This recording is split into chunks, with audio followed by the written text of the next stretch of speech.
Hello moi-même, bonjour à toi auditeur, bonjour à tous. Stéphanie Freitag, ta coach en joie de vivre. Je suis très heureuse de te retrouver dans cette vidéo.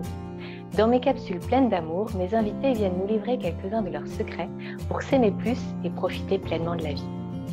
J'ai la joie de recevoir aujourd'hui Linda Leclerc. Bonjour Linda. Bonjour Stéphanie. Linda, tu pratiques le yoga du rire professionnellement depuis 2003. Tu es une des 4 premières master traders de yoga du rire au monde et la première au Canada. Tu y as fondé l'école du yoga du rire. Tu es une rayonnante ambassadrice de la joie de vivre au Canada, où tu fais rire des milliers d'organisations, d'entreprises, de groupes depuis 20 ans. Tu es régulièrement invitée dans les médias à titre d'expert pour parler des bienfaits du rire. Tu as même tenu une émission de télé.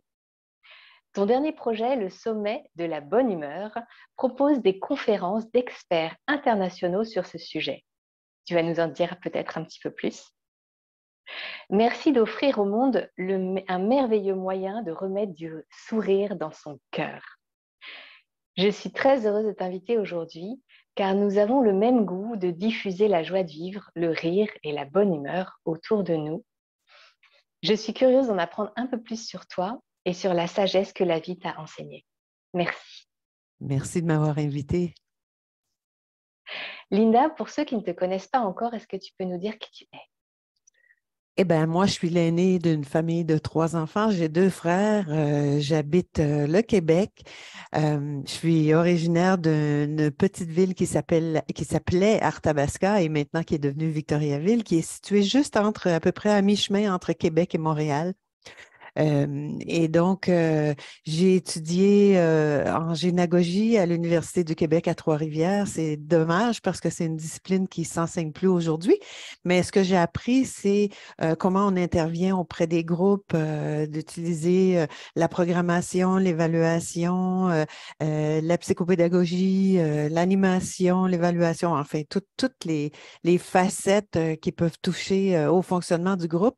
Et je crois que ça m'a certainement préparé pour tout ce que j'ai fait par la suite parce que ce que j'apprenais à ce moment-là, c'est comment on intervient auprès d'un groupe et mon champ de spécialisation, c'était le groupe, mais c'était la personne dans le groupe, par le groupe et pour le groupe. Donc, c'est parce qu'on vit en société, hein, donc ça s'applique à toutes les sphères de notre société. Vraiment, je suis très, très, très reconnaissante à la vie de m'avoir guidée vers cette formation-là. Ouais. Et par la suite, eh bien, j'ai occupé toutes sortes de postes. J'étais agente de développement pour des organismes sociaux. J'ai été directrice de fondation dans un hôpital pour les personnes âgées. J'ai travaillé pendant 17 ans en collecte de fonds. Donc, je ne sais pas si c'est un métier qui est qui est pratiqué aussi assidûment en France ou en Europe, mais ici, en Amérique du Nord, en tout cas, c'est un métier qui est très, très, très... c'est exigeant, mais c'est très structuré aussi. Donc, pour faire des campagnes de levée de fonds, pour ramasser des fonds pour certaines organisations, moi, c'était pour des hôpitaux principalement, mais après, c'était pour certaines maladies, dont la leucémie et le cancer chez les enfants. Et j'ai travaillé comme ça pendant 17 ans, en gravissant les échelons tranquillement, pas vite, et jusqu'à devenir la directrice générale d'organisation. Et par la suite, eh bien, je me suis retrouvée pour une organisation nord-américaine qui s'occupait de protéger les milieux humides, la flore, la faune dans les milieux humides. J'ai travaillé pour eux pendant 6 ans. Et c'est grâce à eux que j'ai rencontré la personne qui est devenue mon mari. Et lui, pouvant pas déménager, c'est moi qui suis venue vers lui, mais j'ai amené mon bureau en même temps, donc j'ai amené mon travail. Et vraiment, parfois je regarde derrière et je me dis, si j'avais choisi de garder le poste, parce que j'ai été 5 ans animatrice à la vie étudiante dans un cégep, ici c'est le niveau collégial, après le secondaire, c'est là qu'on va. Et je me suis dit, si j'avais choisi de garder ce poste-là, je n'aurais pas la vie que j'ai en ce moment, c'est certain. Certain, certain. Parfois, je me dis, ouais, j'aurais été retraitée puis j'aurais de l'argent, mais, mais en même temps, je dis, off, ma vie aurait été tellement, tellement différente. Je ne sais pas ce que ça aurait été, mais ça n'aurait pas été ce que c'est en ce moment. Et puis donc, c'est pendant ces années-là, pendant les 6 ans où je travaillais beaucoup, beaucoup, je faisais beaucoup de routes, je me suis retrouvée dans un accident de voiture, pas très grave, mais juste assez pour me donner une blessure au cou qui a des séquelles permanentes. Et donc, c'est à cause de ça que j'ai fait de la physiothérapie et que j'ai lu l'article qui portait sur le yoga du rire. Et c'est à ce moment-là que j'ai réalisé que j'avais comme arrêté d'avoir des fous rires dans la vie. Donc, ça résume rapidement qui je suis, mais j'avoue que cet accident-là, moi, je le qualifie souvent d'un cadeau mal emballé. Parce que si ça n'avait pas été de cet accident de voiture-là, j'aurais probablement pas fait de physiothérapie pour trouver la revue dont il y avait l'article qui parlait du yoga du rire, des bienfaits du rire. J'aurais certainement pas fait cette prise de conscience-là à ce moment-là. C'est fou, hein? Ah, il y a des belles surprises que la vie Ouais, nous réserve. ouais. Je préfère penser ça comme ça. Mm. Parce que ça a été une période qui n'était pas facile en même temps. Puis vraiment, je me souviens très, très bien de comment je me suis sentie pendant les mois qui ont suivi. Ben, j'ai perdu cet emploi-là après 6 ans. Donc, je me souviens très, très bien comment je me sentais. Puis c'était juste quelques mois après mon accident de voiture. Donc, il y a eu une succession d'événements pas faciles et c'était assurément pour me sortir. Tu sais, des fois, on dit ça, si ça n'avait pas été de ça, j'aurais peut-être continué à faire ça, j'aurais certainement. Puis ma santé, là, je m'en occupais pas beaucoup à ce moment-là, donc parce que je travaillais beaucoup, puis je me Tant que ça donnais va pour mon bien, travail. on ne prend pas soin de notre santé puisque ça va bien.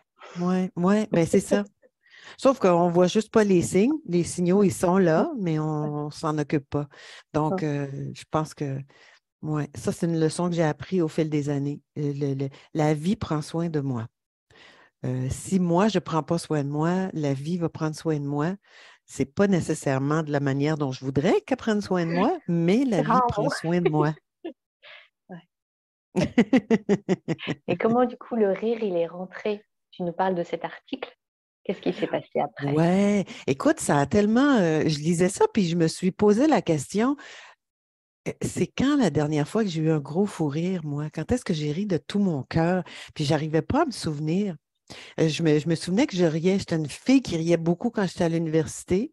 Quand je rencontrais ma famille, mes cousines, j'ai 2 cousines avec qui je ris beaucoup, beaucoup toujours, mais on ne se voit pas chaque année. Et puis là, je me disais, mais je ris au quotidien un peu, mais des gros fous rires qui sont libérateurs, j'en ai plus. Et l'article en question qui parlait des bienfaits du rire, ça parlait du yoga du rire.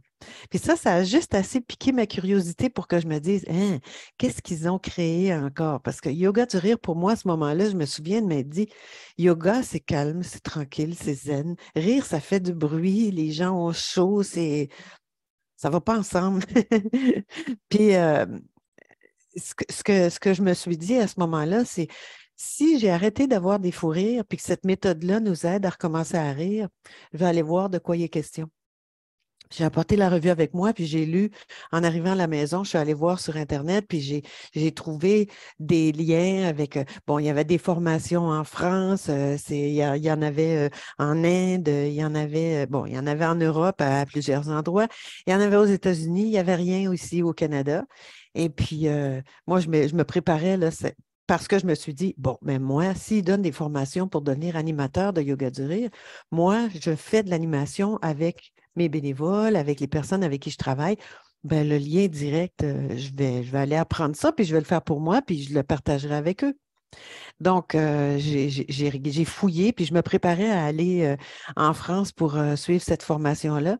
J'hésitais entre la France puis les États-Unis parce que l'autre endroit aux États-Unis, c'était pas très loin physiquement. Donc, je me suis dit, ben, ça, je peux y aller en voiture. Si j'aime pas ça, je peux revenir. C'est moins compliqué pour moi d'aller aux États-Unis qu'aller en France. Bon. Mais finalement, le fondateur se préparait à venir donner une formation au Québec pour la première fois. C'était la première fois qu'il venait au Canada. Puis c'était le seul week-end où j'avais absolument rien sur mon horaire. J'avais ni réunion, ni rencontre familiale, ni j'avais rien. Cette fin de semaine-là, il n'y avait rien, rien sur mon horaire. Donc, j'ai pris ça comme un signe. Je me suis inscrite, puis je suis allée faire la formation à Montréal. Puis là, j'ai découvert que j'étais capable de me mettre à rire, même s'il n'y avait rien de drôle. C'était comme un peu de la magie, mais quand je me suis retrouvée au sol pour faire la première méditation du rire, puis que là, j'ai eu un gros fou rire, j'avais l'impression que c'était comme oh, je me retrouve. Ah, enfin, je recommence à rire. C'est bon, c'est bon. Mais là, à ce moment-là, je me suis dit, ah, mais il y a quelque chose avec ça. Et je veux pas que ça sorte de ma vie. C'est entré dans ma vie, puis je veux pas que ça arrête. C'est entré comme ça. C'est réentré comme ça dans ma vie, le rire. Puis le yoga du rire s'est fait une place. C'est pour ça que je dis, c'est des cadeaux mal emballés parfois qui font qu'on se retrouve où on est. Et aujourd'hui, quelle place il prend dans ta vie, le rire? C'est assez central. C'est central parce que en 2009, j'en ai fait mon occupation professionnelle à temps complet. Depuis 2003, moi, je faisais des choses. J'ai commencé à animer un club de rire hebdomadaire et avant la pandémie, je l'animais toujours. Donc, pendant 17 ans, j'ai été fidèle au poste pour répandre la bonne humeur dans ma communauté ici. Ça, c'était mon bénévolat social. Et en 2009, j'en ai fait mon occupation principale à temps complet. Donc, c'est certain que pour moi, la joie, la bonne humeur, le rire, ça occupe une place privilégiée dans j'allais dire dans mon agenda parce que je viens dans mon bureau et j'arrive dans mon bureau et oui, j'ai des tâches administratives à faire, mais j'ai fait mes exercices et parfois pendant la journée, je continue à faire mes exercices quand je m'aperçois que mon énergie plombe un peu. Je fais mes exercices de respiration et de rire. Parce que je sais que ça fonctionne. C'est devenu ton hygiène. Ah, ça fait partie de mon hygiène de vie au même titre que brosser mes dents, que bien me nourrir et tout ça. Ouais. Quelles ont été les 3 grandes réalisations de ta vie dont tu peux sentir de la fierté ou de la gratitude aujourd'hui? Écoute, cette question-là, c'est la question qui m'a donné un petit peu de fil à retordre parce que je me disais, on en a trouvé seulement 3. Le fait, c'est sûr que le fait pour moi d'être, euh, d'avoir mon entreprise, d'être à temps complet euh, dans mon activité professionnelle, mais de pouvoir, je vais dire comme ça, allumer une lumière ou faire briller une étincelle de quelque chose qui pétille dans les yeux des gens avec qui je travaille, que je côtoie. Ça, pour moi, je ne sais pas si c'est de la fierté ou de la gratitude ou les deux, mais c'est assurément en première ligne. C'est une des choses, parfois, je me dis, non, mais quelle chance j'ai. C'est pas facile. Ça ne veut pas dire que c'est facile ce que je fais. Ça ne veut pas dire que je n'ai pas ramé non plus pour arriver où je suis, là. Mais le fait de pouvoir faire ce que je fais, d'aimer autant ce que je fais, de continuer à avoir des idées, des projets, c'est des choses qui me rendent vraiment fière, puis j'ai énormément de gratitude pour la vie de me permettre tout ça. C'est sûr que j'ai beaucoup de fierté d'avoir réalisé le sommet de la bonne humeur en 2022 parce que c'est drôle, hein, parce que ça, c'était un projet que j'avais depuis un petit moment et puis je me disais, je ne veux pas parler que du rire, je ne veux pas parler du bonheur non plus parce que c'est pas rire, c'est un outil pour être de bonne humeur. Le bonheur, c'est une finalité, c'est trop large. La bonne humeur, c'est quelque chose sur quoi on a un impact. On a un impact, on peut changer notre humeur en choisissant des choses, en vivant certaines choses. Donc, pour moi, d'avoir rassemblé toutes ces magnifiques personnes-là, en plus, c'est en direct, donc c'était très long et la personne que j'avais embauchée pour m'aider avec tout l'aspect technique, elle me disait, je refais jamais ça, là. Je ne fais jamais ça. C'est 10 jours, c'est beaucoup trop long. C'est trop long, ça n'a pas de sens. Puis effectivement, c'était long, mais moi, je ne m'en suis pas aperçue parce que je flottais sur un nuage. À tous les jours, on avait 2 conférences. Donc ça, pour moi, c'était une grande, grande fierté d'avoir pu permettre aux personnes qui ont été avec nous de pouvoir découvrir, peut-être redécouvrir, prendre le temps de s'asseoir puis de se déposer pour mettre en place ou mettre en pratique certaines petites choses qui ne sont pas nécessairement des grandes choses, mais ce que je leur proposais, c'est, bon, mais voici tous les outils qui seraient disponibles. Lesquels vont vous convenir, vous allez choisir, et ceux-là, gardez-les en application. Et ça, je vous garantis, ça va vous aider à rester de bonne humeur, peu importe ce qui arrive. Donc, vraiment, vraiment, oui, oui, oui. Oui, oui, oui. Puis je vais te dire que ce qui me rend fière aussi, c'est d'avoir persévéré. Euh, Après toutes ces années, d'avoir persévéré, de faire ce que je fais, parce que c'est quand même quelque chose qui n'est pas, j'allais dire, banal. Et c'est vraiment ça, là. Ouais, Puis c'est quand quoi les... je regarde dans mes classeurs, puis dans mes dossiers, puis je cherchais quelque chose il y a quelques semaines, puis je suis allée dans mes souvenirs parce que là, je suis en train de préparer ma rétrospective, hein, parce que ça va être le 20e anniversaire. Et je regardais tout ça, puis je me disais, mon Dieu que j'en ai fait des choses. Mon Dieu que j'en ai créé des choses. Euh, J'étais là, estomaquée. J'avais un petit peu le cœur gros à certains moments parce que je me disais, ah, ça, c'est tellement beau, puis je l'ai fait juste 2 fois. Mais là, je peux le ramener. Il n'y a rien qui m'empêche de le ramener maintenant, hein. Ouais. Et il y en a beaucoup, hein. Il y en a encore. C'est quoi les grandes étapes qui t'ont permis de traverser tout ça? Hmm. Je pense que là, en ce moment, je suis très, très bien entourée. Professionnellement, je suis très, très bien entourée. Quand j'ai commencé avec le yoga du rire, si je retourne derrière, là, par ma formation, puis c'est drôle, hein, parce que j'ai dit ça à quelqu'un, j'ai dit, quand je travaille pour quelqu'un d'autre, je suis une fille qui est très, très structurée. Pour moi, là, j'organise les choses, puis là, j'ai comme une vue périphérique presque là, de qu'est-ce qu'il y a à faire, puis comment on le fait, puis je suis très organisée. Et puis quand c'est arrivé pour moi à faire mes choses, là, c'est comme si j'étais bombardée de toutes sortes d'idées, puis là, j'ai de la difficulté à faire des priorités, puis non, ça, j'ai envie de, oh non, ça, je veux le faire. Fait que je travaille souvent plusieurs choses à la fois. Euh, et puis maintenant, je suis très, très bien entourée parce que j'ai une personne que j'appelle ma chef de, en fait, c'est en anglais, c'est une anglophone, mais je l'appelle my chief of sanity parce elle me garde bien alignée, là. Euh, et elle, j'ai la chance de pouvoir l'embaucher depuis un peu plus d'1 an et demi maintenant. Euh, mais c'est certain qu'il y a des phases de découragement dans ce qu'on fait. Quand on est travailleur autonome, ce que vous appelez les Ouais. auto-employés, Auto-entrepreneur. auto-entrepreneurs, bon, c'est la même chose Oui. dit un petit peu autrement. Euh, c'est certain qu'on traverse des phases où là, tu es un peu découragé parce que là, tu dis, bon, ça ne fonctionne pas. J'attends beaucoup de nouvelles. J'ai envoyé des propositions. Les gens sont intéressés. Ils me disent oui, oui, oui, mais on n'est pas prêt ou on n'a pas le budget. Il y a des périodes où c'est bon, c'est pas toujours, le ciel n'est pas toujours bleu. Il y a des moments où mon énergie est un petit peu moins présente, je veux dire, comme l'été dernier. Ben, avec la COVID, c'est drôle parce que moi, la COVID, ça m'a donné de l'énergie, là, c'est incroyable. Depuis le confinement, là, ça a fait comme pff, OK. Puis plutôt que de me laisser parce que du jour au lendemain, tous mes contrats ont comme ça, tout est annulé. Donc là, je me retrouvais avec zéro revenu pour je ne savais pas combien de temps.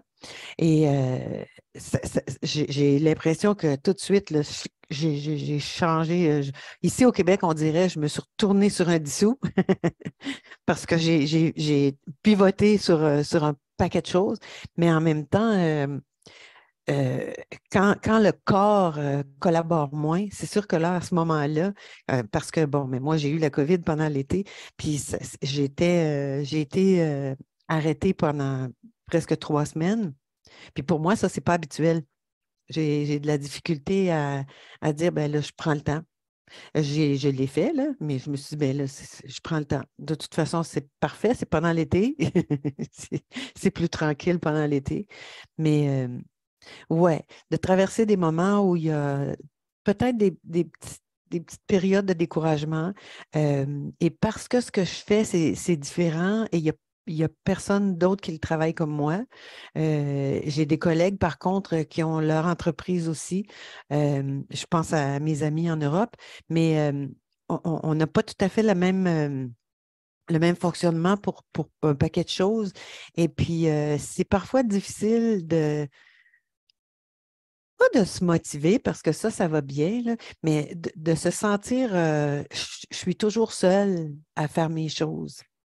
Et ça, ouais, avec le recul, parfois, je me dis, je dois avoir certainement un ange gardien qui s'occupe de moi parce que malgré le fait qu'il y a des moments où je me dis, ben là, je suis toute seule à vivre ces choses-là, je suis toute seule à devoir gérer ça.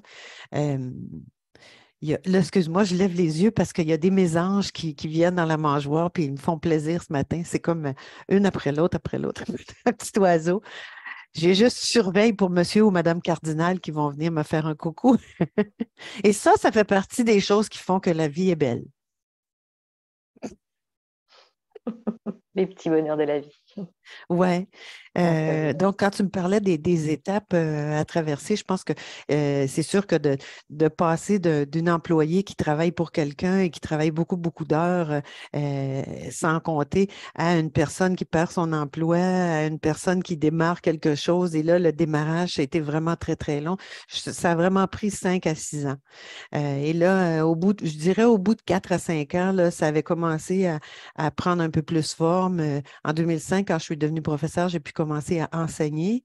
Et donc ça m'a permis un rayonnement différent. Mais de fil en aiguille, là, c'est vraiment des petits paliers. Mm.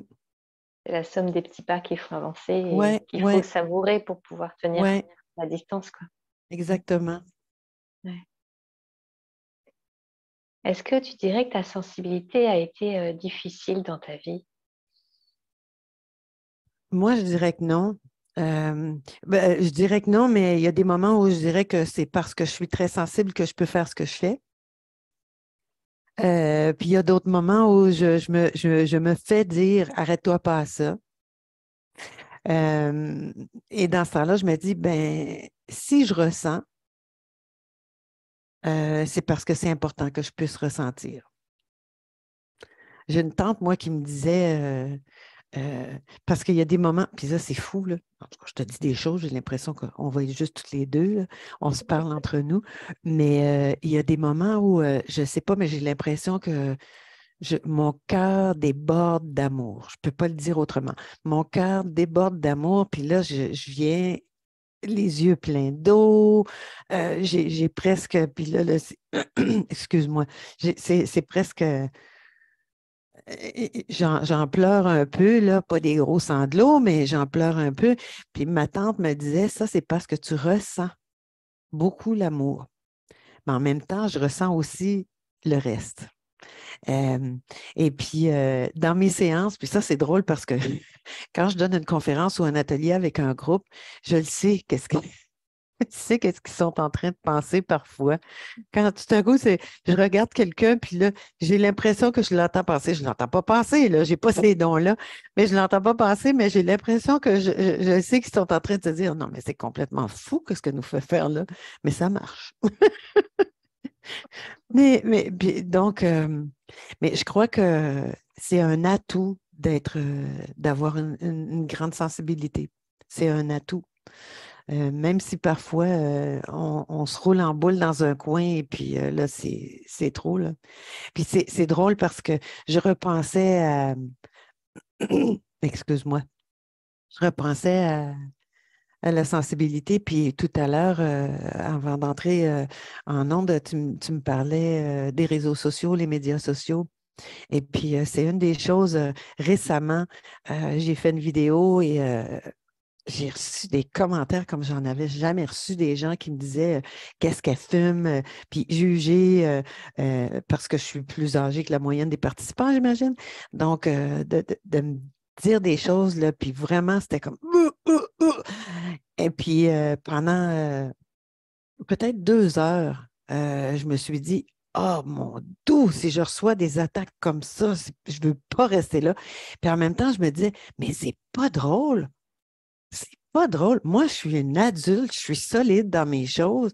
Imagine un jeune qui fait quelque chose avec tout son cœur, un ado qui va mettre des trucs. Puis là, je me suis dit, bon, il y en a qui vont pas bien. Donc, je pars dans toutes sortes de directions là, avec ça, hein, mais c'est quand on ressent, puis je suis certaine que tu as ça aussi, quand on ressent des choses, on ne peut pas les ignorer. Et Des fois, puis, je ressens même des choses que les gens ne perçoivent pas eux-mêmes qu'ils ressentent. probablement, probablement. Du coup, ça les met mal à l'aise quand je leur dis, ben, c'est ça. Hein, mais non, mais bah, oui. Ah non, mais Désolée. moi, j'ai la chance de faire un travail où je peux rire. Donc, quand je vois quelqu'un tout à coup qui a une expression, puis là, je me dis, je le sais ce que vous êtes en train de penser, vous êtes en train de vous dire là, là, là, là, là. Puis là, je me mets à rire parce que je dis, je peux vous le dire parce que j'ai pensé la même chose que vous, moi aussi. En 2003, la première fois, je me suis dit, ah, mon Dieu, C'est quoi ça? qu'est-ce que c'est que ce truc? Donc, et là, je me mets à rire. Donc, ça désamorce tout de suite. S'ils avaient un malaise, ça le désamorce tout de suite. Puis je pense que ça, toutes ces choses-là, ça fait que maintenant, j'utilise tout ça. Ça fait partie de mes forces. Parce que si je n'avais pas ces sensibilités-là, je passerais à côté d'un tas de trucs, là, vraiment. Et je pense qu'il faut le transformer pour mettre tout ça à notre avantage, puis s'appuyer là-dessus. Exactement. Ouais, c'est Mm, une vraie force, en fait, mm. bien sûr. Ah oui, oui, tout à fait. Merci. Oh, j'ai répondu à ton autre question, hein? Oui, mais tu as répondu directement à la question avant que je te la pose, donc c'est parfait. Euh, Dans notre société, beaucoup d'entre nous ont du mal à s'aimer pour tout l'être imparfait qu'ils sont. Tu en es où, toi, sur ce chemin d'amour inconditionnel? Écoute, il y a encore des moments où je me dis, tout à coup, je m'aperçois que là, je suis en train de me dire, ah, je fais pas bien ça. Ah! Et, il y a un exercice que j'utilise et je le mets en pratique plusieurs fois par jour, c'est rire de moi, rire de mes erreurs.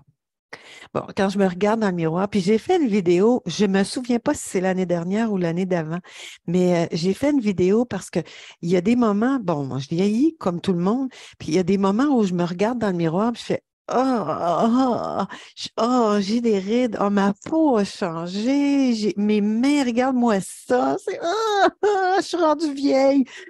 Mais c'est certain que ma grand-mère disait ça, moi, puis ça me faisait beaucoup rire parce qu'elle me disait, quand je me vois dans le miroir, tout à coup, elle dit, je passe, puis je me regarde dans le miroir, puis je me dis, mon Dieu, qui est c'est ça, cette vieille-là? Parce que dans son esprit, dans son cœur, elle n'a pas 89 ans. Bon, puis moi, je me suis répété ça à plusieurs reprises, comme, mon Dieu, c'est qui celle-là? Puis là, de temps en temps, je me vois et je dis, ouais, t'as changé, hein? Ouais, t'es plus une poulette de 30 ans, là. C'est une expression qu'on utilise ici, une poulette. Mais bref, ça, c'est des choses qui font partie euh, parce que je choisis de rire de toutes sortes de situations, ça m'aide à accepter que, bon, j'ai de la cellulite, mais j'ai des rides. Mes mains, la peau de mes mains a changé. C'est certain qu'il y a des fois que je vais mettre des gants, hein, ou je vais faire quelque chose pour ne pas voir ça. Mais écoute, ça vient avec le forfait. Ça, c'est mon expression favorite, hein. Ça vient avec le forfait. Quand il y a des personnes qui me disent ah, mais ça, ou il y a quelqu'un qui me disait c'était un artiste, en fait, qui avait qui avait beaucoup de succès. Puis là, je crois que c'est quelqu'un avec qui j'avais eu une conversation oui, c'est un artiste qui a beaucoup de succès avec qui j'avais eu une conversation pour mon podcast, L'élément joie. Et il m'avait dit, mais si tu ne veux pas être connu, tu fais des choses pour ne pas être connu. Quand tu fais des choses pour être connu, ben, le fait que les gens te reconnaissent, que tu ne puisses pas faire tes courses de manière anonyme, ça vient avec le travail. Donc, moi, parfois, c'est ce que je me répète. Ben, je me le disais avant, je me disais, ça vient avec le forfait. Je suis en vie, ben, ça vient avec le forfait. On vieillit, on change. Je ne suis pas parfaite.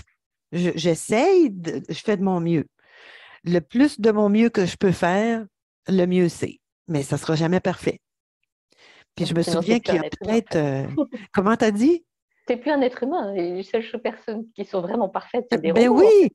Ça tu sais, n'existe pas. puis quand je me souviens, quand j'ai fait ma formation d'animateur en 2003, j'avais noté dans mon cahier, euh, euh, plus on rit, plus on devient tolérant envers nous-mêmes.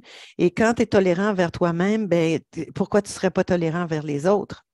Si j'accepte que je fasse des erreurs, je vais accepter que les autres aussi fassent des erreurs. Bon, ça ne veut pas dire qu'il n'y a pas des jours où je ne suis pas très impatiente. Ça ne veut pas dire où il n'y a pas des jours où je ne suis pas particulièrement de bonne humeur. Il y en a de ces journées-là pour toutes sortes de raisons. Puis des fois, je dis, ici, moi, je disais toujours, on va blâmer ça sur les hormones. OK? C'est les hormones. C'est juste les hormones.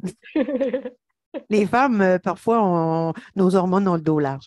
Mais reste que il y a toutes sortes de facteurs qui vont faire que, ben, aujourd'hui, je ne suis pas patiente là-dessus. Ou aujourd'hui, je ne suis pas tolérante là-dessus. Ni envers moi, ni envers les autres. Bon, mais ça arrive. Ça arrive. Puis je pense que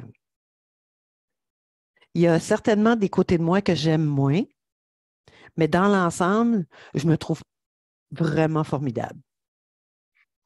Et tu arrives à rire de tout. Oh, presque.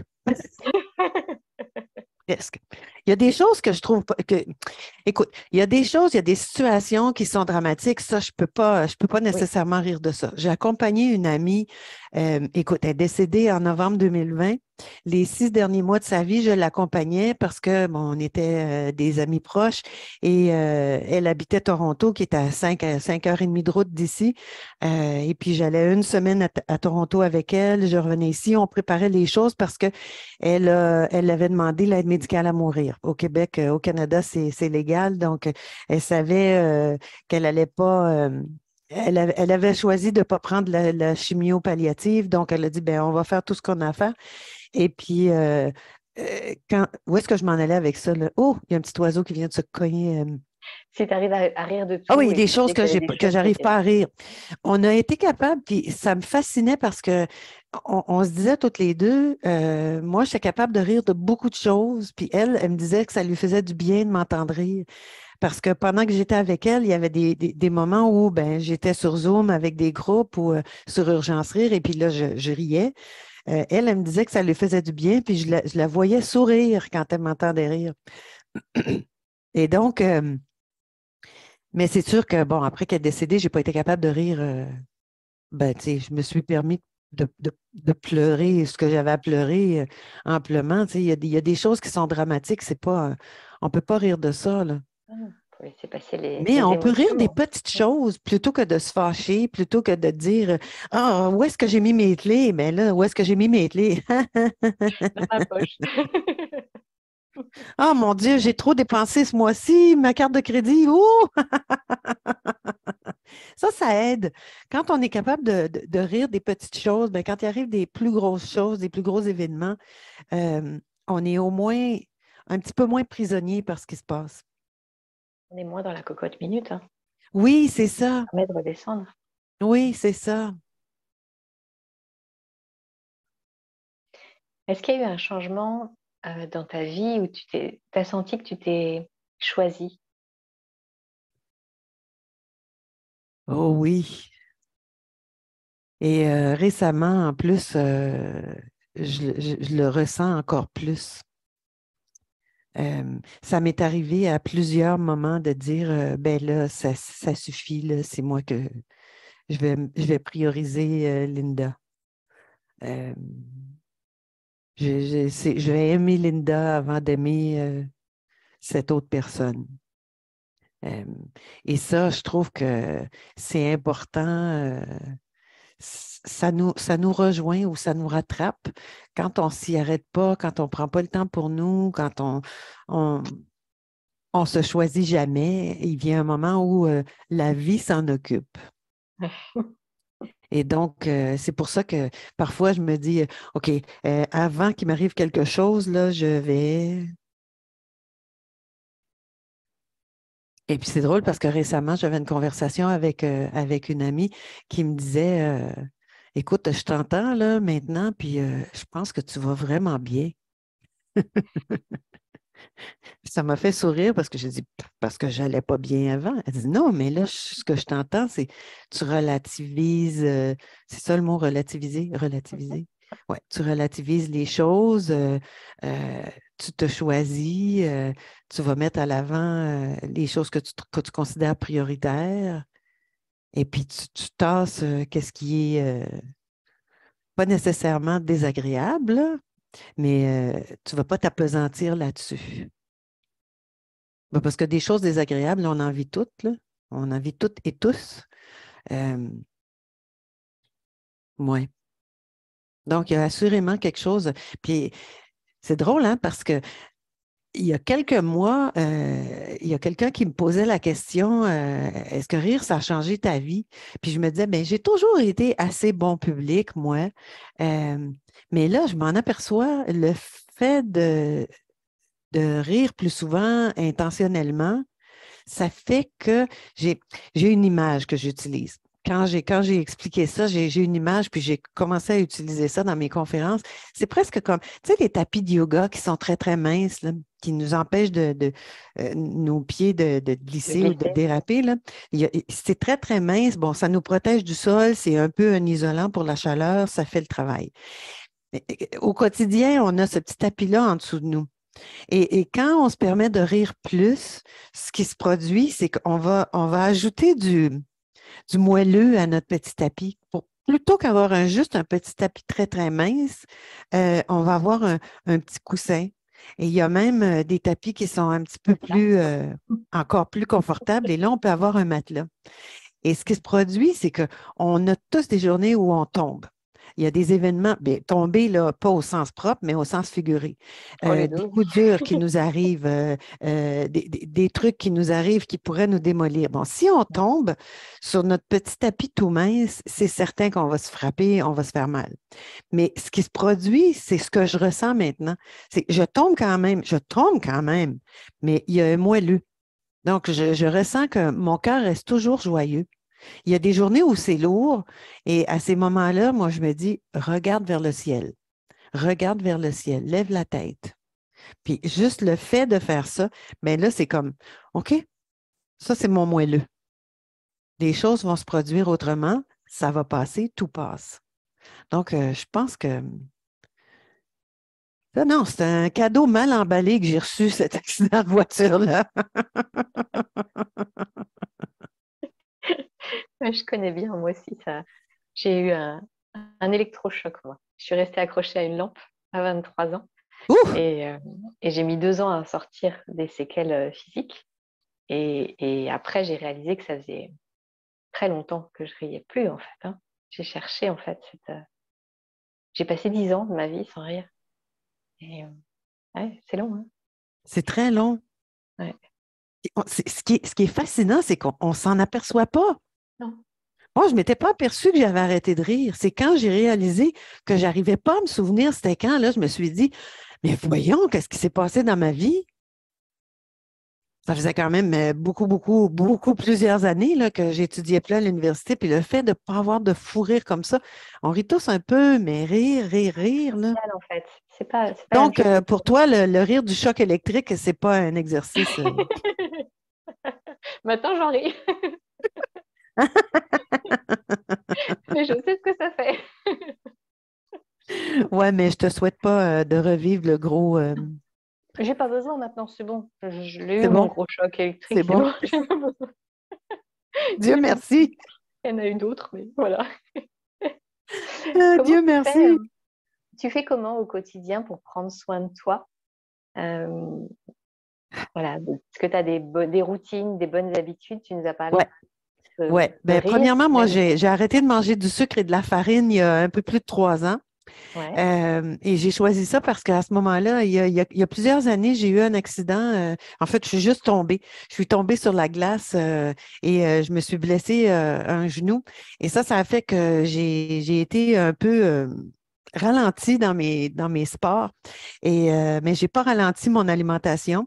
Ça arrivé en même temps où je vivais un changement hormonal de transition de vie. Donc, j'ai arrêté de le bouger, mais je n'ai pas arrêté de manger. Alors, j'ai fait ça. Et à un moment donné, j'avais mal partout dans le corps, j'avais pas d'énergie, je dormais pas bien. Il me semblait que les choses étaient. Et ce jour-là, ben, j'ai lu des choses, puis encore une fois, moi, je me dis, la vie s'occupe de nous parce que je posais la question, qu'est-ce que je fais pour enlever les douleurs?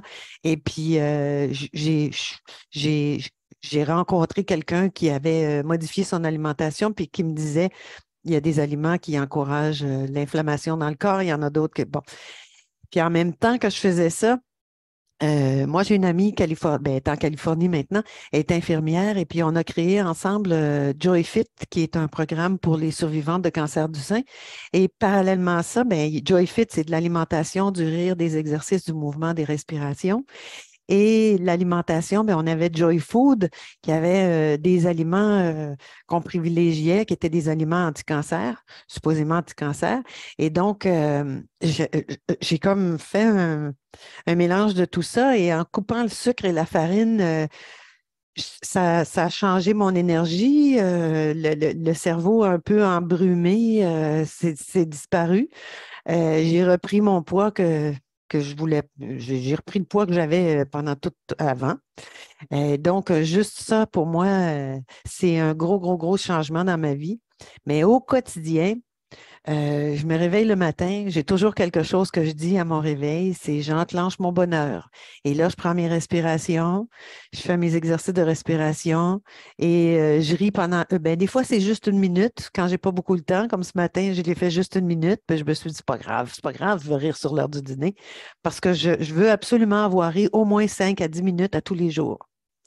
Donc, ça, ça fait partie de ma routine de vie au même titre que les gens disent, ben, on se brosse les dents, on boit de l'eau, etc. Mhm. Donc, ça à tous les jours. Puis, je sais que j'ai des amis qui me regardent et qui font comme, tu es un peu catégorique là, parce que je dis, non, j'en mange pas. J'en mange pas. Je me sens mieux parce que j'en mange pas. Puis le sucre, ben, on le sait, c'est une drogue. Donc, pour moi, d'avoir été capable de faire ça, j'aurais pu le dire aussi, c'est une grande fierté. Parce que moi, je suis une mangeuse, j'étais une mangeuse de croissants, de pain, de pâtes alimentaires. Je cuisine beaucoup, donc ça a été moins difficile que je pensais, mais quand même, c'est un défi. En parlant de défis, comment tu cultives ton estime de toi malgré les critiques publiques ou privées et les échecs? Tu nous parlais tout à l'heure des Ouais, commentaires. ouais, c'est ça. Écoute, il y a, il y a une chose, je pense que c'est central, c'est comment tu te sens dans ton cœur. Est-ce que, est-ce que tu sens que tu as fait quelque chose à partir de là ou tu l'as fait à partir d'ici? Quand, quand j'ai des critiques ou des commentaires qui sont un peu... C'est certain que, bon, il y a des jeunes qui me traitent de vieille, mais je me dis, mais qu'est-ce que tu veux? Ça aussi, ça vient En avec le fait, forfait. on Bon. n'a pas le même âge.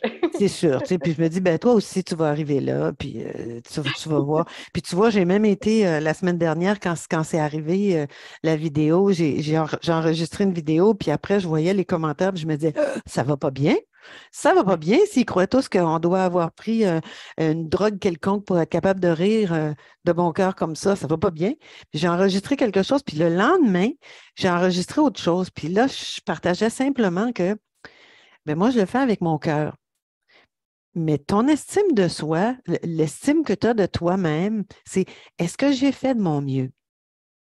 C'est des questions que je me pose maintenant. Il y a peut-être un temps où je n'aurais pas été aussi solide, mais depuis plusieurs années, je dirais, on ne peut pas plaire à tout le monde. Ça, c'est une chose. Il y a peut-être des personnes, on ne sait pas qu'est-ce que les gens vivent. Peut-être qu'ils vivent des choses vraiment très, très, très difficiles, très pénibles. Peut-être qu'eux-mêmes sont victimes d'intimidation. Et là, c'est la seule façon qu'ils connaissent de réagir. Euh, et puis, tu vois, tout ça, là, ça s'enchaîne. C'est pour ça que quand je suis allée te dire la semaine dernière, j'ai dit, moi, je suis une adulte, puis je connais ma valeur. Mais un jeune qui reçoit des bombardements comme ça, là, il y en a qui sont démolis parce que c'est encore, en anglais, je dirais, sont on shaky grounds, là. C'est pas encore solidifié. Si tu avais un conseil à leur donner, ce serait quoi? Dans ton cœur, qu'est-ce que ça dit? Vraiment. Dans ton cœur, qu'est-ce que tu as dit? Qu'est-ce que ça dit? Est-ce que tu fais quelque chose pour être conforme à ce que les autres pensent de toi? Ou toi, dans ton cœur, tu sens, mais c'est là que je veux être. Puis si ça te dit, c'est là que je veux être, puis c'est ça que je veux faire, pas pour avoir l'approbation de qui que ce soit, mais dans ton cœur, si ça te dit, c'est ça que je veux être, c'est ça que je suis, continue dans cette ligne-là, c'est ça ta lumière. Et là, ta lumière. Ça va être difficile. Tu vas peut-être être bombardé de toutes sortes de choses. Persévère. Reste fidèle à ce que tu as dans ton cœur. Puis il y a certainement quelqu'un qui t'aime quelque part dans le monde. Certainement. C'est impossible que tu sois. C'est impossible. Il y a quelqu'un qui va t'admirer, il y a quelqu'un qui va rire de ça, il y a quelqu'un qui va rire si c'est drôle ce que tu veux partager, il y a quelqu'un qui va être touché, même si ce n'est pas nécessairement une personne que toi, vers qui toi tu irais, il y a des gens qui vont t'aimer. Puis il y a des gens qui vont t'aider à avancer là-dedans.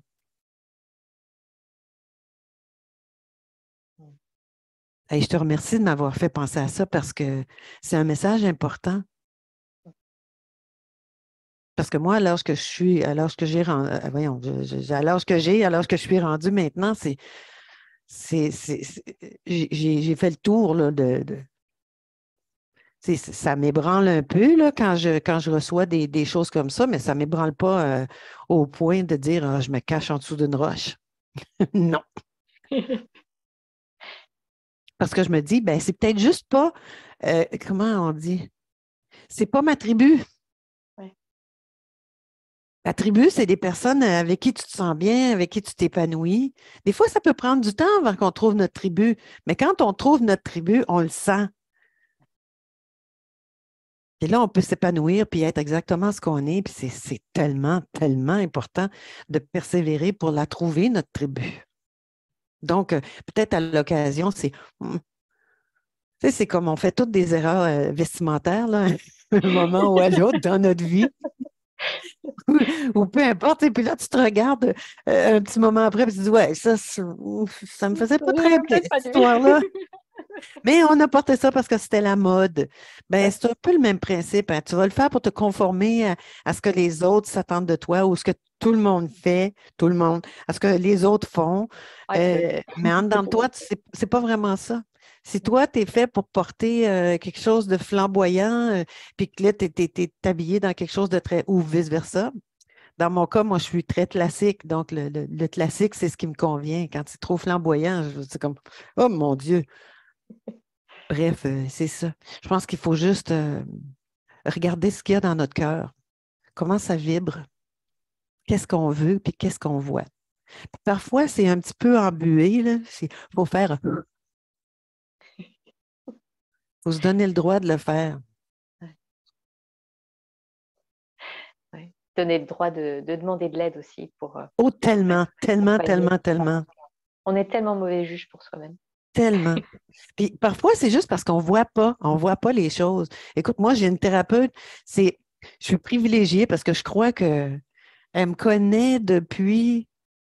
Bof, ça doit faire 30 ans. J'ai la même. Oh. Et, tu sais, je la consulte pas à chaque année, je la consulte pas à chaque semaine non plus, mais il y a des moments où, comme là, tu vois, quand j'ai traversé la période où, après avoir accompagné mon amie, puis elle est morte dans mes bras, ça, c'était quelque chose, j'ai dit, là, j'ai besoin d'aide pour me permettre de démêler les chevaux parce que j'ai des émotions tout azimut, là. Et puis, j'avais recommencé à la consulter. Puis, c'est peut-être parce qu'elle me connaît tellement, puis c'est une approche qui me convient. Donc, tu sais, ça m'a permis justement de faire ça. Puis, si tu n'es pas accompagné, ben, peut-être que tu vas y arriver, mais ça va être. Je pense que c'est juste plus. Pas nécessairement plus rapide non plus, mais c'est bien de se sentir appuyé.